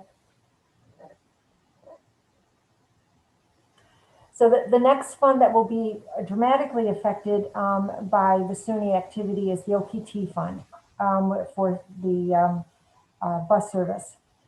We have a SUNY bus service contract usually in place. And as of August 31st, we had realized a revenue loss of about $85,000 for that contract. And with Hillside, about $25,000. And going forward, the estimate for September through December, projecting that we will not provide the services at all up there, is about $140,000 for SUNY and $47,000 for Hillside. Now, those are subject to change depending on if the viruses calm down and, you know, we can provide services for the students who have remained on campus. But at this moment in time, that's a pretty good guess as far as the revenue losses for those bus services. Moving that forward to the spring semester, I took 50% of the annual contract for both of those clients. And so for SUNY, it'd be $142,000, and for Hillside, it would be $48,000. In extension to the bus service contracts, we also received STOA aid. STOA aid is based on miles and passengers, and there's a formula. So I looked at the 2019 statistics for both of those, and I applied the formula. So the STOA loss of revenue for estimating for year to date for 2020 is about $107,000. I'm estimating $217,000 for the fall semester, and for the spring semester about $210,000. The reason there's number changes is based on the 2019 stats. We had more miles and more passengers in the first semester than we did the second semester in 2019. The good news about the OPT fund is that New York State is currently providing our STOA aid based on the 2019 statistics instead of the 2020 statistics. That is providing more cash flow for us to fund the OPT operations. And I spoke with the city's representative to find out if this was going to continue. And she told me that it will continue as long as the funds are available. Once the funds are no longer available, we will then apply to our CARES Act. At the end of 2019, OPT had a surplus between activities and 5311 operational aid of about $865,000. We also have received 1.1 million of CARES Act aid. So all of this projected revenue loss for the OPT fund will be covered by that surplus and by the CARES Act. Any questions on the OPT fund? Ginny, if I'm looking at this correctly, going down the columns, I'm also going to go to the right. So if I'm adding that up, we're basically $1 million is what we're going to lose. Yes. Yes, but as I said, we currently have the funds to cover that. Okay. Do we have the financial reserves to take care of the water and sewer? The sewer fund, yes. The water fund is very tight. So when we finish analyzing the 2021 budget, don't be surprised if I come and ask you to unrestrict some of the equipment reserves for the water fund. It's going to depend on how the actuals end up. We have enough in total, but as far as restricted versus unrestricted, we may be shuffling some money around. Okay. Committee members, any questions for Ginny so far? I think we lost Scott. Then in the general fund is a little harder to predict based on student activity. So these are best guesses that I looked at by analyzing the numbers in different directions. So sales tax, as of June, our sales tax has decreased from 2019 by about $203,000, which is about 8.3% from 2019. So I said to myself, let's project a 10% loss in sales tax for the entire year. That's about $484,000, which is an additional $280,000. If all the other activity remains the same as what has been going on through the end of June, 6 months of the year, we may end up with, about a 10% decrease. So then I said for that $280,000 for the remaining part of the year, let's apply 60% of that to college activity. So that's how I came up with my estimate of about $168,000 for September through December. I will tell you that I think this is a strong estimate, but is this subject to change because of conditions? Absolutely. Depending on parents' weekend, the hotel activity, the restaurant activity, all of those sales tax numbers add up. So my estimate could be low or it could be in the middle. So I just want to try to put this in a little bit of a perspective of our potential. I carried that forward to the spring of 2021, saying, okay, if we have no student activity in town, I wanted to increase the sales tax revenue to up to the $200,000 for the spring semester. I based that on looking at the tax collection for the period, and again, apply different percentages, assuming that it's resulting of student activity.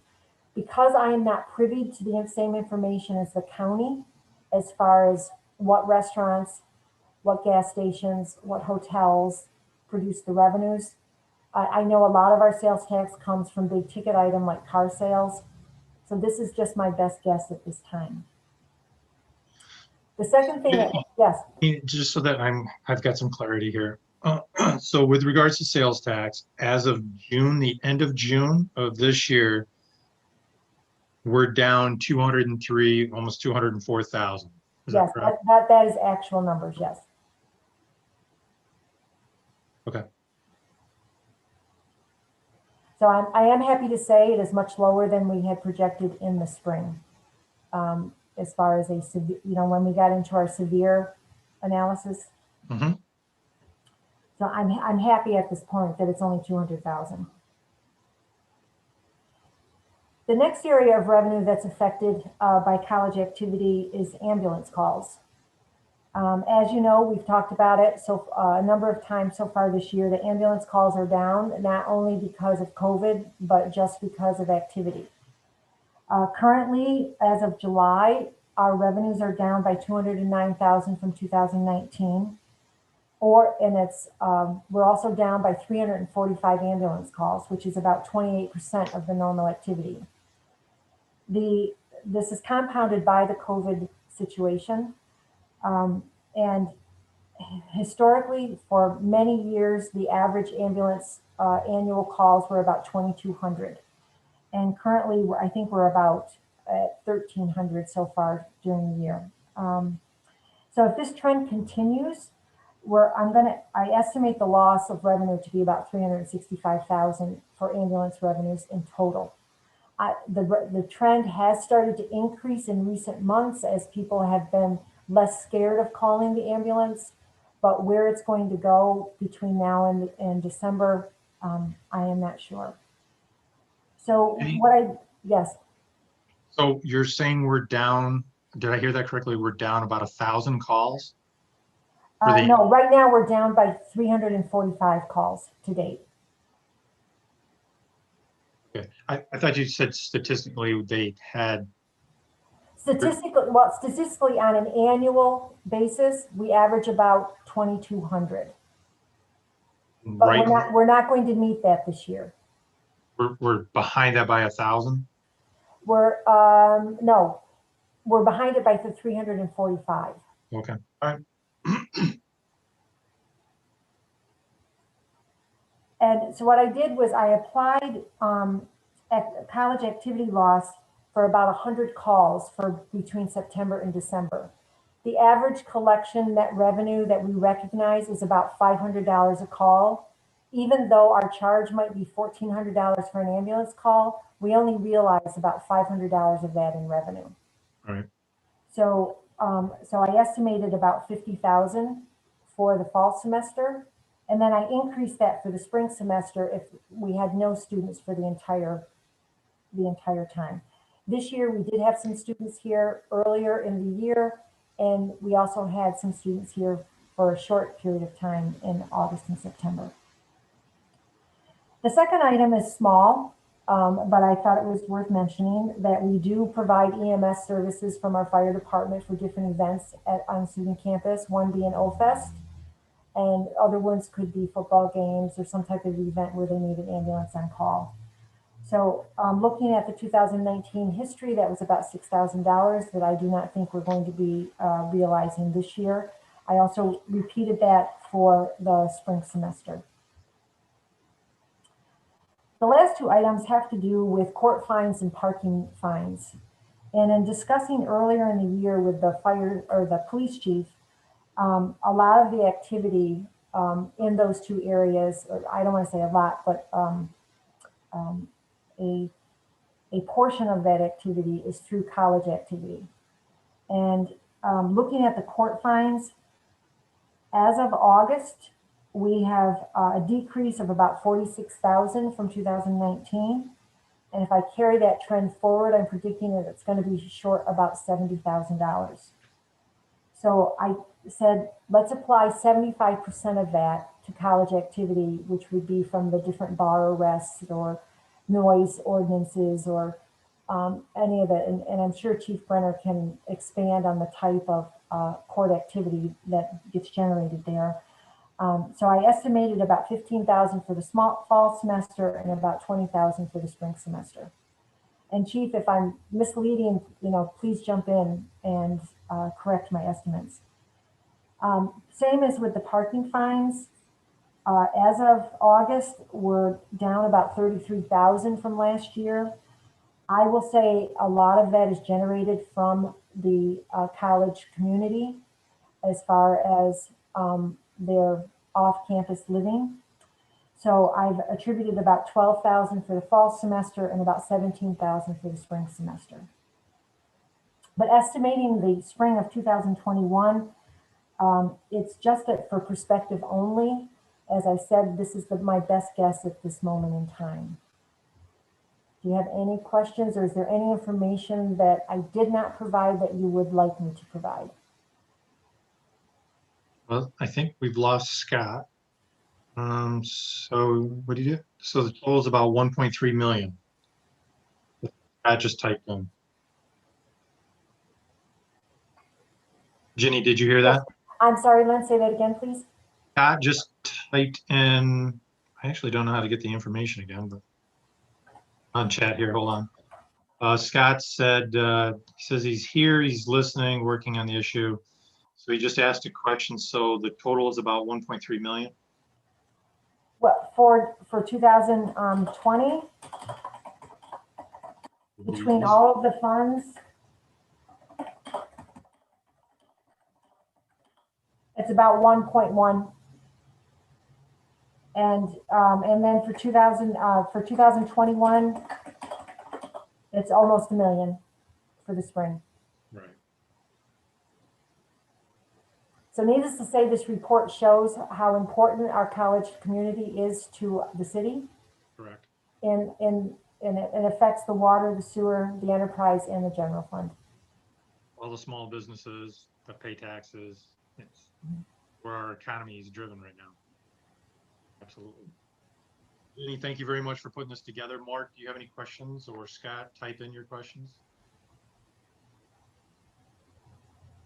No, I was just going to repeat what Len said. Thanks very much, Jenny. I really appreciate the detail you went into, and I can only imagine the time it took, but this is really helpful to knowing kind of what we're staring at right here, both to get us to the end of this year as well as possibly to start the next year. So thanks for the time, because it does help to inform our perspective and how we need to approach this going forward.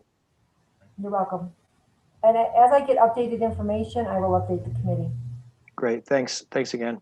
Len, can you hear me? Yes, we can. All right. It seems like when I turn the video on, it dumps me offline. So, Ginny, thanks for putting this together. I really appreciate it. It's very helpful. Thanks. You're welcome. Ginny, when did you think you wanted to put the full council together? Did you and Joe firm up a date yet? I believe we're meeting on the 17th, are we not? I believe that's the first budget meeting. Okay. All right. Moving forward on to item L. I guess Joe is. Yep. Thanks, Len.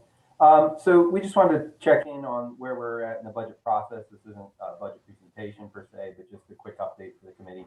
As you may be aware, during the month of August, the department heads had time to, we provided some information on historical amounts that were spent or budgeted for 2020, as well as some personnel information. So the department heads had an opportunity to review that and begin inputting their requests for some of their expense codes, as well as the personnel staffing levels. There were a couple, we've been dealing this past week with a couple different issues that people had regarding some access, but I think we've got most of them resolved. So I think we're in good shape there now. In terms, Jenny mentioned the September 17th meeting. So there were a few things that we were hoping to cover in that meeting. One being the tax limit and one being the tax cap. Those are two different statutory calculations that are done. So we'll hope to be able to present on that. We also are looking at discussing the debt service portions of the budget. And also the wages and fringe benefits, which, as you know, is one of the largest areas, excuse me, one of the largest areas of expenses in the budget. Regarding the wages and fringe benefits, you know, I know you're going to have an executive session tonight regarding one of the potential issues, or not issue, but just topics about, you know, contracts. So some of our contracts are set now for multiple years. Some are coming up. So some of those items might be in the initial presentation, depending on where we're at. They may still be estimates based on the current contracts. We also, I'm not sure, Ginny may have a better idea of when these may come in, but some of the insurance rates, those types of costs, you know, if they're not finalized yet, may still be coming in. And, you know, things still change personnel staffing wise, I think, throughout the budget process. I think that happened a couple times last year. So those can change as well. But that's kind of it. So like I said, the 17th, those are the areas that we're looking to cover. Certainly, if you have any questions tonight, we can talk about it, but I'd also encourage you to, you know, think about it and follow up with us if you have any specific requests or, you know, topics that you want to cover, even if it's not in the 17th meeting, just through the budget process, you know, different types of things that you might be looking for, or like I say, things you want us to address. And certainly if it's something we can, you know, time permitting, address in the September 17th meeting, we will. But so that's it for now. I don't know if you have anything tonight, or like I say, you're more than welcome to please follow up with us as you think about it. Thank you, Joe, for the quick presentation. And so the 4 subject areas that you're going to talk about on the 17th is the tax cap, the tax limit, the debt services, and the wage fringe benefits. Correct. Yeah, that's what we're going to focus on for this first one. Yep. Okay. Sounds good. Guys, do you have any questions?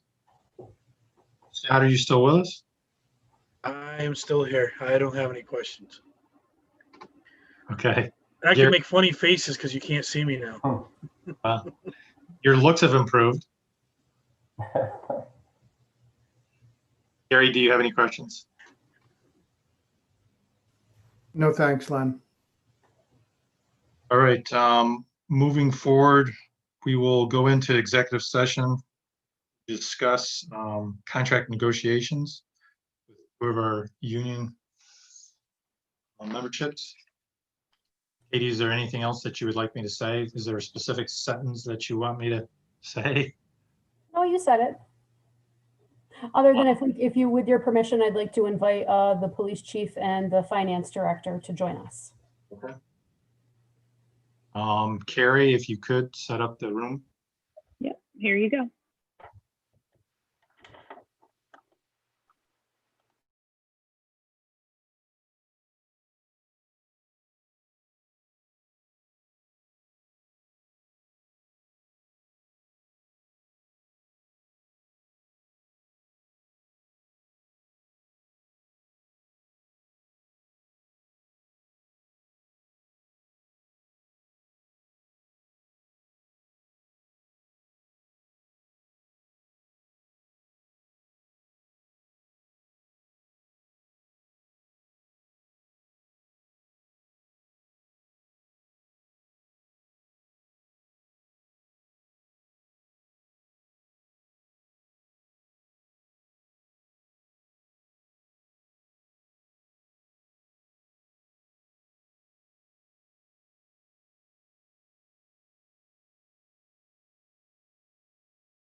Thank you, Carrie, for your help tonight with setting up the extra breakout room.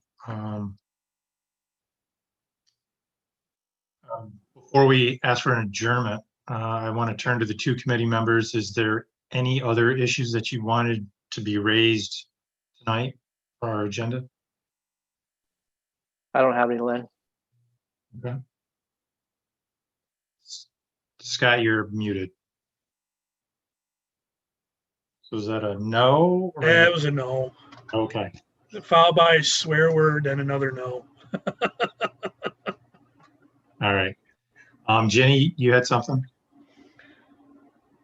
You're muted, Jenny. You're muted.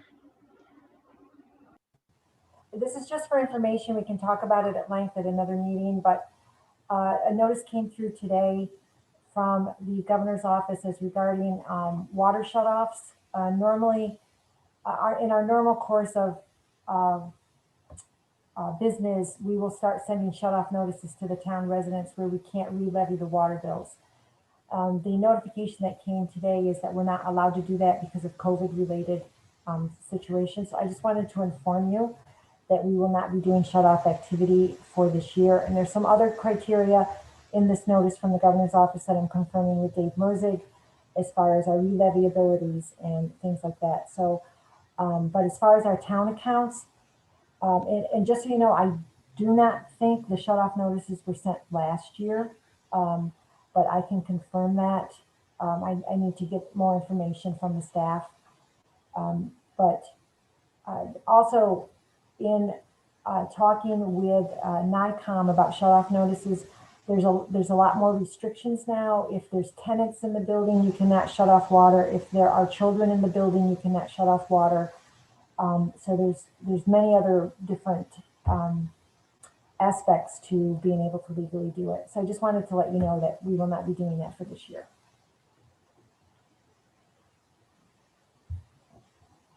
Hearing no more concerns being raised, get a motion to adjourn. In concert. All right, everybody, have a good night.